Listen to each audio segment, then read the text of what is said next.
자, 이번에는 박지훈 변호사의 법률 필살기입니다. 요새 아들이 이제 청소년들이 술만 일찍 먹는 게 아닙니다. 길가 가다 보면 이제 막 교복 입고 둘이 막 손도 잡고요. 조금 과하게 이렇게 만지기도 하고 뭐 심지어 문대기도 하고 막 이런 아들이 조금 많이 보입니다. 그래서 제가 준비했습니다. 내 자식 지키는 법. 대한민국 중학생 몇 %나 이성교제를 하고 있을까요? 애인이라 하면 손을 잡을 수 있는 정도의 사이겠죠? 아닙니다. 아닙니까? 애인이 손 잡는 건 친구죠. 아, 손 잡는 건 친구예요? 그렇죠. 그 다음 뽀뽀? 단계. 뽀뽀. 그렇죠. 그 뽀뽀도 약간 진한 뽀뽀. 그럼 일단 저희가 잘 모르니까 애인에 대한 정의, 중학생에게 애인이라는 어떤 존재인가? 네, 재민군. 재민군. 아, 참 부끄럽네요. 아니, 그러니까 요즘 초등학생 고학년 애들도 막 끝까지 가는 애들이 굉장히 많기 때문에 말도 안 돼. 네, 그리고 요즘 애들도 굉장히 생각이 성숙하기 때문에 애인이라 하면은 대부분 뽀뽀나 뭐 키스나 이 정도는 다 알고 있어요. 우리 애들은 4명이잖아요. 여자애들 3명, 남자애 하나인데 중학생 남자애인데 얘가 여자친구가 있어요. 그러면은 4명 중에 1명이니까 25%. 아, 집안에서 풍계가 나온다. 예. 좋네요. 알겠습니다. 넷이니까. 예. 일단 우리 아이들은 전혀 여자한테 관심이 없어서. 저도 그랬어요. 저도 중학교 때까지는 저도 뭐 이게 어떤 파이터는 있었지만은 술 먹고. 와, 요즘 제가 그 13살이 술을 마신다 그러면 아무래도 그 술을 마시게 되면은 약간 그 성적인 어떤 그 이성을 잃게 되거든요. 그렇다면 애인 또한 좀 퍼센트테이지가 많지 않을까. 예, 그래서? 한 30%는 되지 않을까 싶습니다. 뜯어볼까요? 예. 네, 읽어보겠습니다. 뜯어보시죠. 많게 20%? 30%는 되지 않을까 싶습니다. 60%가 애인이 있다. 60%? 그거는 거짓말이다. 아니 웬만한 성인보다 난데요? 성인도 60%가 없는데? 그러니까. 거짓말 아닙니다. 예. 그 이성교제 처음 시작한 시기가 통계적으로 초등학교 때가 39.5%라 그러네요. 친구. 예. 중학교 때가 46.9%. 더 센 말 봐도 80% 이상이 고등학교 이전에 이성 친구를 사귄다는 것이죠. 아까 박지훈 변호사님 말씀하셨다시피 저희들 현장에서 일을 할 때 물어보니까 중학생들 반 이상이 다 애인이 있답니다. 애인이 다 있고 그 애인 때문에 자살한 애도 많고 자기 부모나 이런 거는 뭐 전혀 관심이 없어요. 그 애인하고 무슨 문제가 생겼고 친구들 간에 뭐 양다리에 걸쳐 있는 문제가 생겨보니까 자기 집 공부방에서 문제방에서 목매거든요.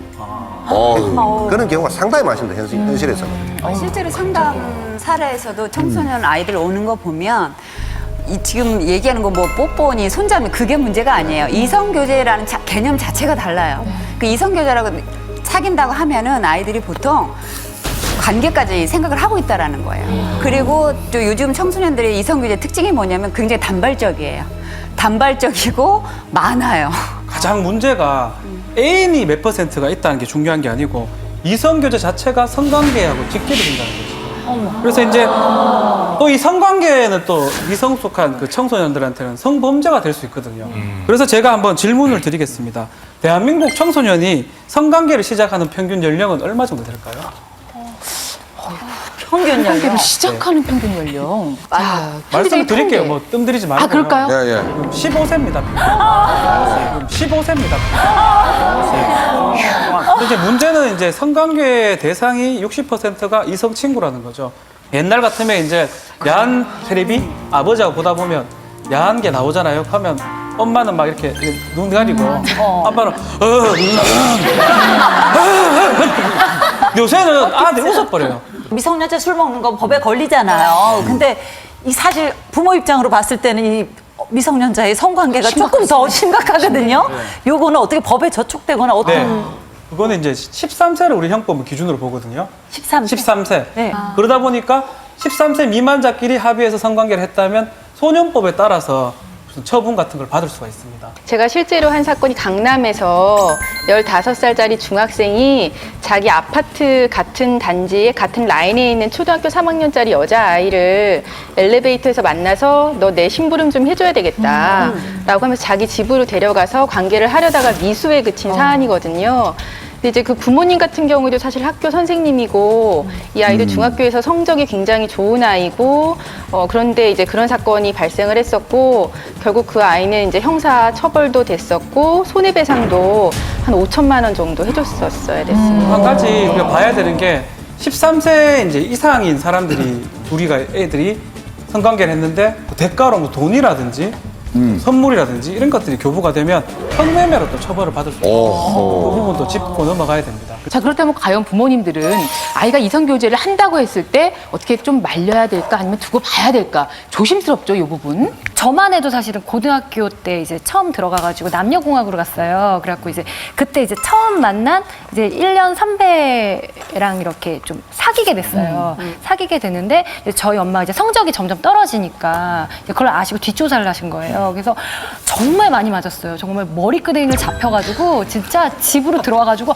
얼마나 많이 맞았는지 몰라요. 근데 지금 생각해보면 그때 좀 엄마가 그렇게 해준 게 저한테는 굉장히 제 미래에 있어서 좀 도움이 많이 됐다는 생각이 들어요. 앞으로 재윤 씨가 갈 길인가요? 제가 지금 생각해보니까 저도 엄마의 뒤를 밟지 않을까. 예, 그렇게 해서라도 좀 잡아줄 것 같고요. 만약에 혹시라도 좀 아이가 제 선을 좀 벗어났다고 생각이 들면 뭐 전문가의 도움을 받거나 아니면 종교의 힘을 빌려서 뭐 고해성사를 보거나 아니면은 뭐 그렇게 좀 해결해야 되지 않을까. 근데 사실 저희 남편도 이제 항상 이제 지금 40대다 보니까 좀 보수적이잖아요. 그래서 항상 저한테 넌 내가 몇 번째 남자냐고 항상 이렇게 물어봐요. 그러니까 첫 번째 남자이길 바라는 거죠. 근데 사실 남편은 40대 때 저를 만났으니까 굉장히 많은 여자들을 만났고 저도 30대니까 사실은 20대 때부터 만났으니까 굉장히 좀 많은 남자들을 만났어도 남자는 대답을 듣기를 첫 번째 남자 이걸 바라는 것 같더라고요. 그래서 저는 남편이 그렇게 물었을 때 오빠가 첫 번째 남자 이렇게 항상 늘 대답을 하는데 저한테 이제 막 술을 먹이면서 자세히 한번 생각해 보라고 몇 번째 남자인 것 같냐고 자꾸 이렇게 물어보는 거예요. 네, 물어보는 거예요. 근데 이제 제가 좀 술을 먹어서 이렇게 진실로 대답을 해줘야 좋아하는 건가 싶어서 제가 그냥 대충 깎아서 한 4번째 깎은 게 얘기를 했어요. 굉장히 불쾌해하더라고요. 네. 근데 사실은 제가 20대 때 시작을 해도 굉장히 많은 남자를 많이 만났는데 뭐 이렇게 10대 때부터 이렇게 시작해야 될 필요성이 있나 저는. 저 같은 경우는 이제 아들만 둘인데요. 제가 그 고등학교 때 사실 그 굉장히 여자친구가 많았어요. 무지한 어떻게 보면 좀 플레이보이였어요. 인기가 굉장히 좋았습니다.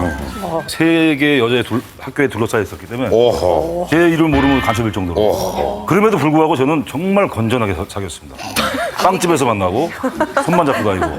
네? 저는 성인이 넘어서 성관계를 했기 때문에 저는 아이들한테는 저거를 해야 될 것 같아요. 그러니까 세뇌 교육을 시켜가지고. 네네? 그러니까 지금 뭐 세뇌 교육 어떻게 시켜요? 그러니까 방법을 얘기해봐요. 방법적으로 그러니까 혼자 의리로 좀 해결해라. 의리로? 혼자 의리로 좀. 이 얘기를 그만. 그렇죠. 그게 의리입니까? 아무래도 그게 혼자 그러니까 이게 분출하는 어떤 그 에너지를. 네. 저는 에너지가 굉장히 강했었거든요. 뭐 정말 엄청났습니다. 근데. 그것을 다 이제 혼자 의리로 해결했죠. 시선은 게. 그래요. 만약에 아버지가 이런 식으로 충고를 한다면 재민군 오늘 저희가 고3이기 때문에 어른 대접을 해주는 거예요. 예. 진짜 부끄럽네요. 열려 있어야 된다. 아버지가 이런 아버지라면 어떨 것 같으세요? 좀 충분히 솔직하게 얘기 나눌 수 있을 것 같아요?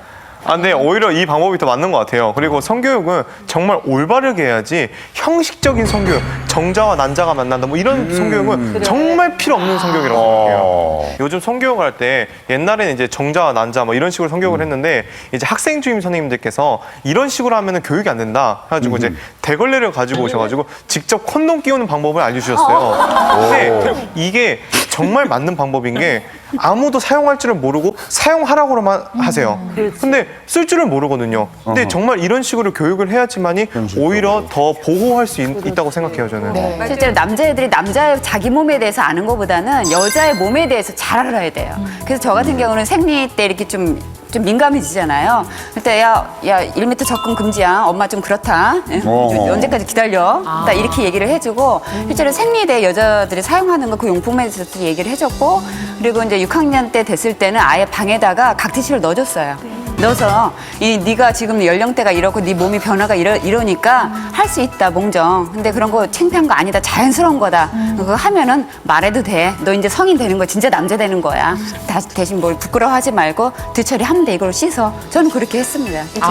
대한민국 중학생 60%가 애인이 있다라는 데에서 시작을 해서 저희가 여러 가지 이렇게 사회적 현실을 여러분께 열어서 보여드렸습니다.